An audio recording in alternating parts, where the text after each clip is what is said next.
What's up everyone and welcome to this episode of Revive Outdoors. We're going to dive straight in. So I just got done caping this muley that I got here in Nebraska, completely deboning it. Everything that you're going to need for CWD regulations to take a deer back to your state. If you get caught, they'll confiscate it, you'll get fined, it's not worth it. Really easy to do, so I'm going to show you how we did it on a whitetail deer that Devin harvested last season. But some things that you're going to need is going to be one, a cooler. You're going to have to put the cape on ice because the hair will fall out if you do not. So I've got that on ice. And then as far as tools that you're going to need, I ordered this cheap saw here off of I don't know, TikTok, Amazon, something like that. And then I have this X-Acto knife. These X-Acto knives are what you're going to use to get that cape off of the deer's skull. It's a really nice tool. You can use a knife. You'll see in the video I'm using a knife, but since I have ordered X-Acto knife and replacement blades that go here in this handle, I got this off of Amazon, and it made a world of difference. If you have any questions, put those in the comments, but let's go ahead and get started. What's up everyone and welcome to this episode of Revive Outdoors. As promised, we're going to show you how to cape this buck out as if you were caping it yourself. If you are out in the woods and you are watching this, you can do the same exact thing that we've done. You can do it with your safety tether or your lineman's belt. You just run it through the legs and then kind of hoist it up onto a tree. It's very simple to do. You don't have to get it too far off the ground, but at least gets it off the ground as you cape it back. You don't get leaves and dirt all over the meat, so that way then you can quarter it up. We're not going to quarter up this deer today because Devin is wanting to make sure that it ages in the freezer. And so unfortunately, hopefully we'll have another video coming out where we can show you how to quarter and process your own deer, especially to pack it out of the woods. But for here, we're going to cape it all the way down to the skull mount. That way you know what to do, especially for those of you that are hunting out of state and wanting to bring that buck back home, but still have it ready for your taxidermist. Let's go ahead and get started with the caping. First step when caping the deer is you just want to start from the top and work your way down. And so what you're going to do is you're going to cut a full circle all the way around to this other side. You're going to cut that hide back, and then that way you can start to unroll it down. One mistake that people make is that they cut this center chest seam, they cut it all the way down, and then that just requires your taxidermist to do a lot of work having to sew that back up. Another mistake that people will make is they will cut here on the back of the head, they'll cut up through there. And so what we're going to do is we're going to take it and we're going to basically tube it all the way down. So we're going to take this skin and we're going to roll it all the way down, and then we're going to tube out the legs. So we're going to cut around here on each leg. We're going to break those legs, and then we're going to pull it off of those and tube the legs out as well. And then we're going to pull it all the way down right to the neck, and then once we get it down to the neck, we're going to take the saw, we're going to saw it off. And so that's where Outdoor Edge has their flip and zip saw that I'll show you later in the video. I always carry this plus the flip and zip saw plus some game bags when I'm hunting out of state, so that way I can do everything right there where I harvest the deer. That way I'm not having to walk back and forth to my truck. In New York, I would have been 6.5 miles deep, had to walk 6.5 miles back to my truck and then back out. So that's a lot of mileage, a lot of time, especially if you have predators that are out there, so you don't want to be wasting that time. But let's go ahead and get started. Once you have made your cut all the way around, next thing you're going to do is you're just going to start pulling, and you're going to start bringing back all of that tissue off of the deer. So you're going to have, his skin, kind of like our epidermis, our outer layer of our skin, and then internally you're going to start to see his muscular system there. And so you're just wanting to pull it away, and what you want to do at the same time is you want to pull this away at the same time that you are cutting everything else away. So just really simple, easy, and a fast job to do. You have the luxury of having a nice Kubota tractor right wherever you harvest your deer, wherever you're taking it to. You can raise it up so it doesn't get to your back too bad like it was doing mine. If not, you could always use your lineman's belt or your tether and pull it on up a little bit more. Obviously they make the tow hitch systems, but what I'm doing is I'm actually going to work into the shoulder. So a lot of people mess up right here where the shoulder goes in. They'll actually poke a hole in their cape right here. So you just want to make sure that you're getting into that shoulder really, really good, that shoulder socket there, and then you're pulling that hide back out of there, and so you're not messing up your cape at all.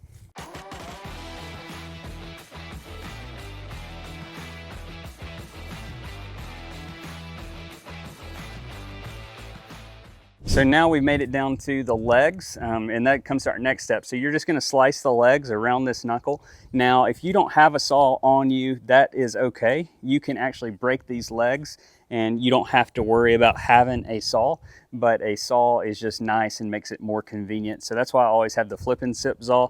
The flip and zip saw is also very, very helpful when you're wanting to quarter it out. My blade's starting to get dull.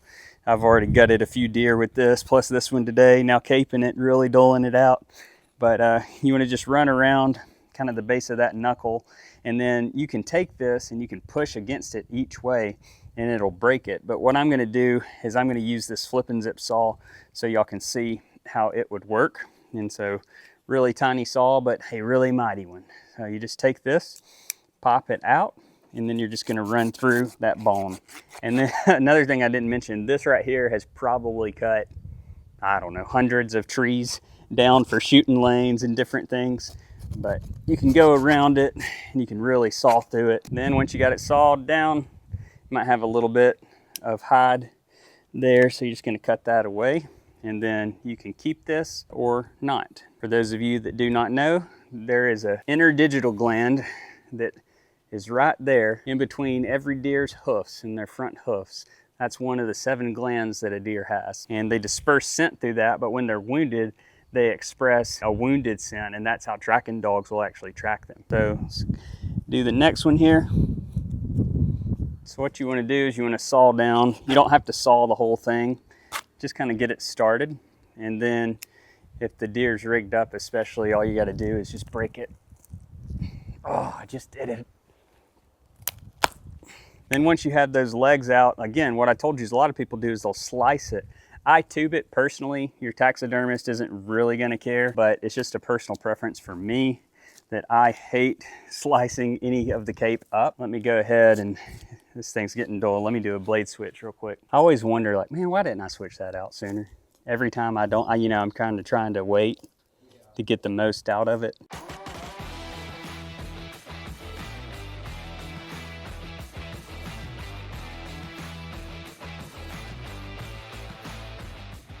Once you have the legs tubed out, then you're going to just work down the neck.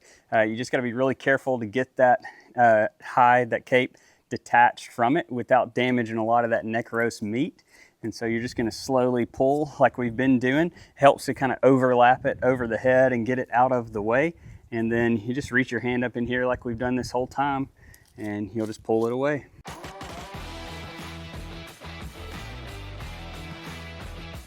Once you get down to the base of the neck here, kind of right up under the chin, this is where you're going to take all of this neck meat. You're just going to slice it around and get to the bone, so then you can saw it. So what I personally like to do right here is I like to grab that esophagus and kind of pull it out of the way, so that way if there's any food or anything gross right there, I just kind of keep it away from the meat, and I go ahead and saw the neck, and then I'll cut it last. All right, give it one good old twist. See, if you just keep going, give it one last cut here.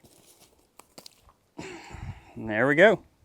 Now we'll move it on over to the table or the truck bed and cut it the rest of the way. So this final step is the most crucial part for you to go slow and easy if this is your first time doing it. You do not want to mess up your cape, and skull capping it right here is the most important part, but it's very easy if you just follow these instructions. I'm going to turn on my 360 camera so you can watch from there up close. But the first thing that you're going to do is from the base of these antlers right here, you're just going to make a V towards the back of the head. And you're going to see in a minute, we're going to peel this back and peel this forward. And you're going to see why we cut so high up on the head is because it allows us to get around that neck and go ahead and peel it back. But make sure you have a new blade. So I went ahead and I swapped out this blade real quick. But you're going to take this hair, and as you cut this V, you want to actually pull back the hair out of the way so you're not cutting that hair. But you want to go ahead and just start at the base of the antlers there and just make a V down towards the back of the head. And as you're doing that, you want to make sure that you're moving that hair out of the way. So just like that. And then we're going to do a matching cut on the other side, coming down from the left side. So again, We know where we're at there. We want to just make a matching cut down to it. For an Alabama deer, this deer probably has one of the thickest capes compared to all the deer that I've really worked with. Again, start at the base and then just pull that on down. Make sure you're applying enough pressure to get through it, but just be really nice and tedious as you come down and you make that cut, getting all that hair out of the way. See how I split that hair there? You're gonna just trace that back up to the base of the antlers there. So what you wanna do is you wanna create these two flaps. So one going this direction and then we'll work another one down that direction. So let's go ahead and you wanna, as you're applying pressure, you wanna just take this blade and put it up under the base of the antlers there. And so you don't wanna cut all around through there, because that's gonna leave some hide up around the base of the antlers and your taxidermist is gonna be upset. So you actually wanna take this blade and you wanna turn it up in there and just slowly scrape away at the base of the antlers there. And then as it peels back, you know, just create you some space. A lot of people wanna rush right here at this point, and this is where you just really need to go slow and take your time. See where this buck had just been rubbing the trees like crazy. It's wild how much stamina they have. I mean, to lose 60 pounds and still be so aggressive is just really impressive. So remember, we're pulling back that and working to the base of the antlers, making sure we're not cutting anything that we don't need to cut. So this next part, what you're gonna do is you're gonna find that base of that neck and you're just gonna slice a straight line just down to the base of the neck. And why you're gonna do that is because you want to start to peel back around the base of the neck of this deer, just like that. And make sure you separate that hair apart again, and then you'll start to just flow it back, similar to what we did on the main cape of the body. Make sure you're getting up under the base of the antler. Some deer are very, very difficult to cut around that base. That's why it's so important to have a sharp blade. Start this other side back as well. Once you get to this ear here, what you're gonna do is you're gonna feel where that ear goes through and it connects. It's gonna have a little orifice that's running back through there. You're just gonna cut straight through that ear here. Again, make sure you're not getting any of that hide up in here. Just go ahead and cut straight through that ear. You can feel where it starts to meet back to the skull, and then that's where you're gonna make sure you don't cut through the other side of the cape. Flip it over, we'll do the other ear.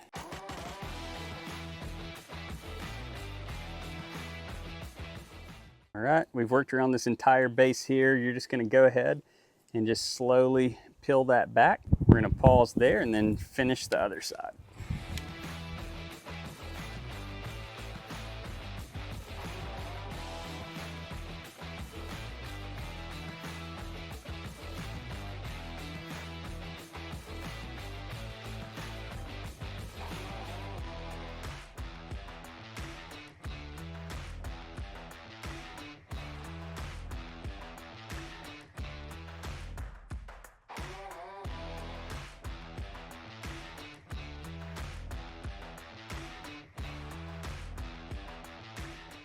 And what you can do now, once you have all of this kind of cut back, is you can go ahead and flip it over like this and start to cut away around the base of the neck, and then we'll go back to the front here in just a second.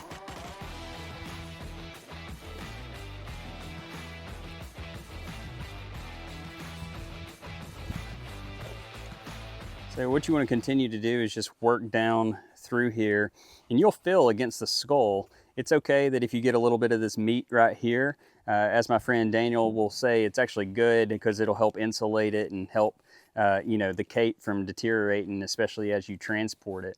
But you're gonna feel, like right here, I'm starting to feel that eye socket. When you start to feel those things, that's when you just continue on elsewhere and just work down the base of this neck. And then right here, you start getting into all that meat, it's okay. As Daniel says, just leave it there. And then when you start getting into this gum line that's down below the eye, you're gonna pause there and then just work around the rest of the neck here. So let me flip it over and we will work down this side now. Biggest thing is when you're doing any of this is you just wanna make sure that you're not poking a bunch of holes in your cape. You wanna just make sure that you keep it whole so it doesn't have to be fixed by your taxidermist. A lot of people are intimidated by this.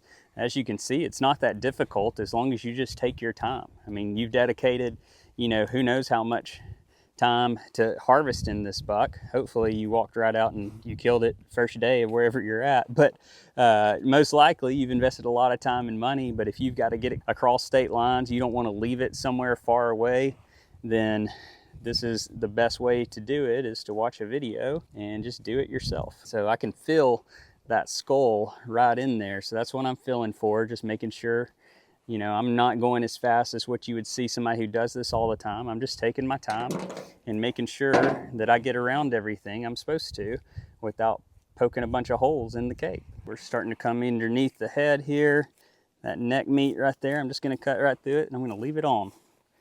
So now we're working. There's the esophagus that we left over. Just go ahead and pull this down. And you can start to feel, I'm starting to feel the chin down here. Again, just take your time. If you're unsure on something, cut high, pause, evaluate, don't make a mistake. It's not worth it. It's kind of have the esophagus here and you have this neck meat that's starting to show. Your cape is actually attached right underneath that. So you see, if I would have rushed that, I would have poked right through that cape. And that is not what you want to do. A lot of people, they start cutting, they're not seeing what looks like the cape, and they just start cutting, and then next thing you know, oops, you've cut a big old hole right in your cape where you don't want it. There's that eye socket, starting to fill. There's the gums. And then you can go ahead and flip it around, work on this side some more. Game of patience. Nothing about it you should be rushing.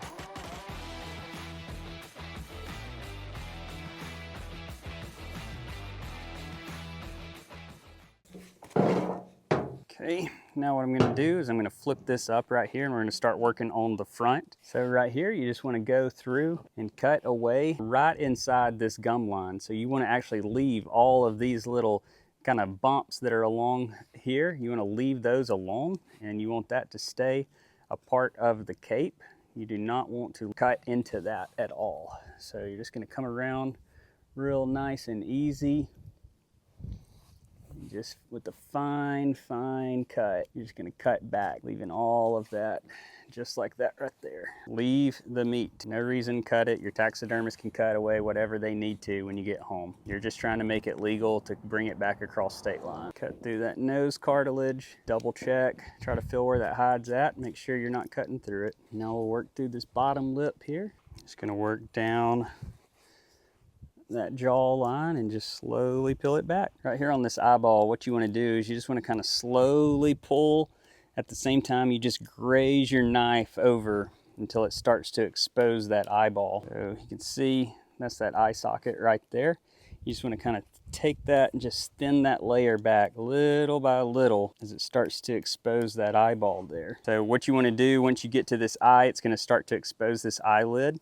You just want to make sure that that tear duct or that gland that kind of runs up into the eye, that you want to take this and you want to peel it back, and then you're going to come in right here and you're going to slice it away, because you can see that eye duct goes all the way down in there. So you just want to make sure that you are getting that. I'll show you here on this opposite side. Let's go ahead and do that. Again, just real light as you cut around the eye and peel it back. Just take off those thin layers of skin until it starts to expose that eyeball. So you see that eyeball starting to come through, and then this, see how you have that eyelid starting to expose there? You just want to make sure that you're not cutting any of that. You want to make sure that you're getting completely around it and leaving plenty left over for your taxidermist. So kind of what I do is it always peels back that bottom layer there. I'll kind of pull it back and I'll get even behind that just to be safe. Then I'm giving my taxidermist plenty to work with right there. Then once you get past that, you're just going to start to cape it the rest of the way down.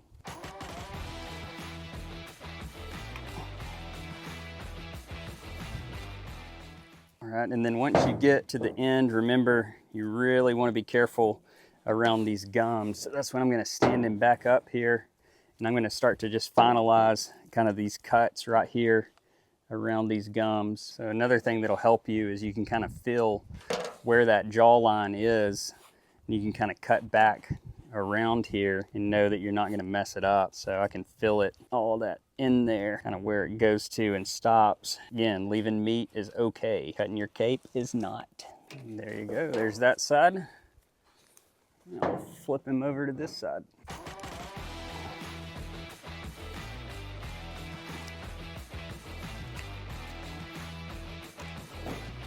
Here we have the final cut.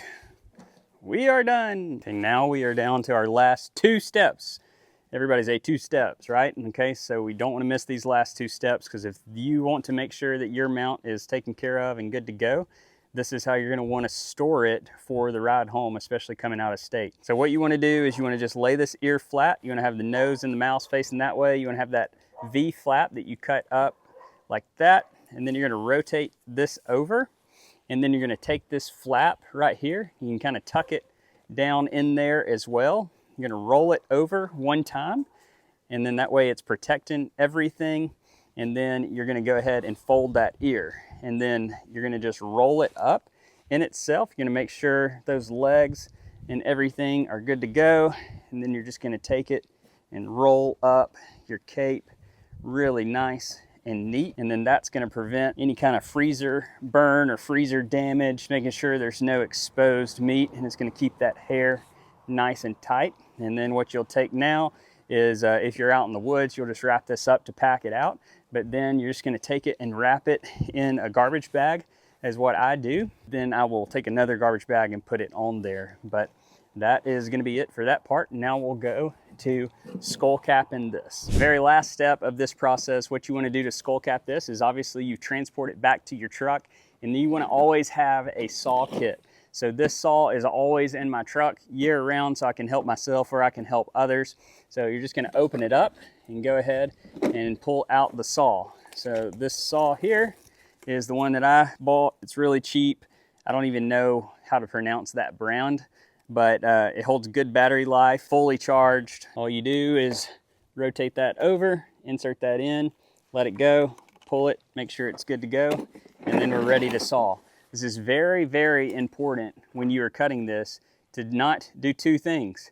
Not cut it to where it messes up the skull cap, and not cut yourself. So you want to make sure that you are doing this in a way that is safe. So you want to kind of plan this V cut, and it can even be more of like an A, an upside down A, where it goes down, flattens, and then comes back up. It's always, again, to have more than to mess anything up. So what you're going to do is you're going to cut down through there at an angle. So it's going to be at an angle like that. And then you're going to go on the back side of these antlers, and you can see with his antlers, if I was to start running this thing where I really need to, which is up in here, it's going to start to cut away and grind at those antlers. So you don't want that to happen. So what you can see is there's a bunch of meat right here. So what I'm going to do is I'm going to grab my knife, and I'm just going to clean up this meat so that saw doesn't hung on it or anything like that. So let's just go ahead. Now we have all that cut out of the way. We will now do our sawing. So I have Devin here, but I'm going to try to do it by myself, just so I can show you how to do it yourself. And so if you're on the ground, obviously right here, I have a bunch of rocks, and that's going to grind that antler. So you just want to be aware of those things so you can put things down to prevent that antler from grinding, as this is causing a ton of vibration to the antlers itself. So I'm going to grab something, I'm going to lay it down right there, and so I can really put some force and hold it with my leg on this other side and go ahead and start to saw that V in.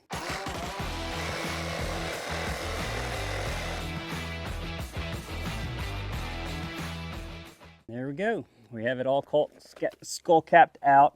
You're going to clean out these brains, because that's the part that CWD regulations does not want you to bring back across state lines, any brain matter or any other kind of meat or anything that's not deboned. So we'll get that brain matter out, and then you'll be ready to go across state lines to bring this puppy home to your taxidermist. All right, that's going to be a wrap on this episode of Revive Outdoors. If you have any questions or anything you'd like to add for tips, please let me know. If you watch this, that's my taxidermist, Cedar Ridge Whitetail, Cedar Ridge Chronicles on YouTube and Facebook. If you watch this, give me some feedback, because I'm the one that learned from you. I am, what's the word I'm looking for, Devin? I'm his mentor, I'm his sensei, or he's my sensei. He's my sensei. So Daniel, you're my sensei. Let me know how I did as your student of the game. But I hope this video has helped you learn how to cape out a deer all the way down to the skull cap. Be sure to hit that subscribe button, and we'll see you on the next episode.